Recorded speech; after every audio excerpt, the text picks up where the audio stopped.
Oke, kita lanjut ke tool counter.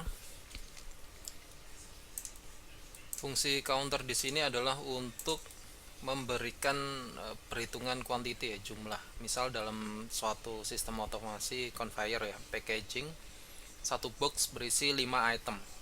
Nah, untuk memastikan bahwa item ini sudah berisi 5 atau belum, kita butuh sistem counting ya. Sistem menghitung kuantiti. Dan di sini fungsi dari counter. Kita akan coba. Di sini ada dua tipe counter. Counter up ini menghitung mulai dari 0 sampai settingan kuantitinya. Kemudian yang counter down ini menghitung dari settingan kuantiti menuju ke 0. Oke. Kita coba dalam dua rang ya, menyalakan lampu. Jadi kita butuh saklar 1.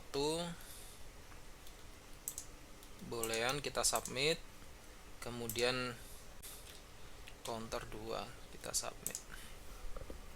Nah, ini variabel yang kita butuhkan. Di dalam counter sama seperti timer tadi, ada expand ke bawah dengan tanda anak panah. Di sini ada preset value, settingan quantity yang mau kita masukkan. Kita coba 3. Kemudian ini ada current value. Jadi nanti ketika running dia sudah sampai perhitungan ke berapa. Yang ini juga sama, preset value kita isi 3. Jadi yang counter 2 ini nanti kita asumsikan sebagai counter down ya. Kita isi dulu dengan, kita hapus. Ini adalah saklar 1. Kemudian kita kasih counter 1 juga. Counter 1 sebagai counter up. Kemudian outputnya adalah lampu 1. Rang kedua kita pakai saklar 2. Kemudian counter 2 kita pakai counter down tipenya. Outputnya adalah lampu 2. Tipe output kita pakai yang biasa saja, tidak pakai set reset. Nah, tampilan awalnya seperti ini. Jadi di counter up dimulai dari 0 sampai nanti menuju settingan value kita, settingan nilai kita. Untuk counter down, counter 2 ini sudah terisi penuh, full, terisi sesuai preset value 3 sampai nanti counting value nya menuju 0. Nah, ketika target terpenuhi dari kedua counter, dia akan memberikan sinyal kepada lampu 1 dan 2 untuk nyala.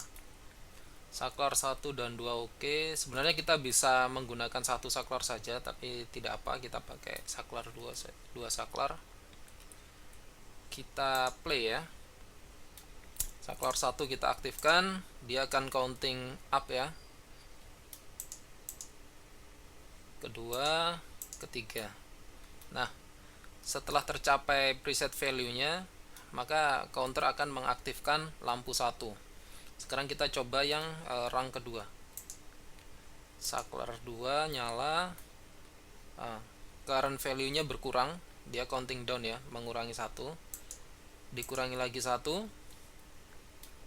Kurangi lagi 1 sampai 0. Ketika sudah sampai 0, dia akan mengaktifkan lampu 2. Counter 2 akan mengaktifkan lampu 2. Begitu seterusnya sampai masing-masing counter ini kita reset. Masing-masing counter kita reset. Kita reset menggunakan reset value yang ada di sini ya.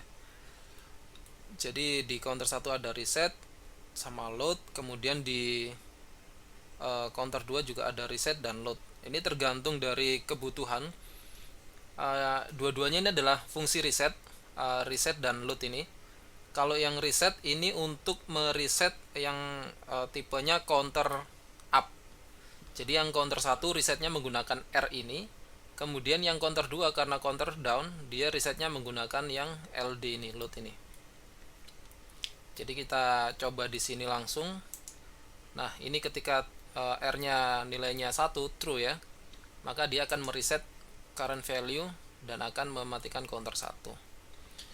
Di counter 2 juga sama. reset tidak berfungsi, yang berfungsi adalah load sebagai resetnya.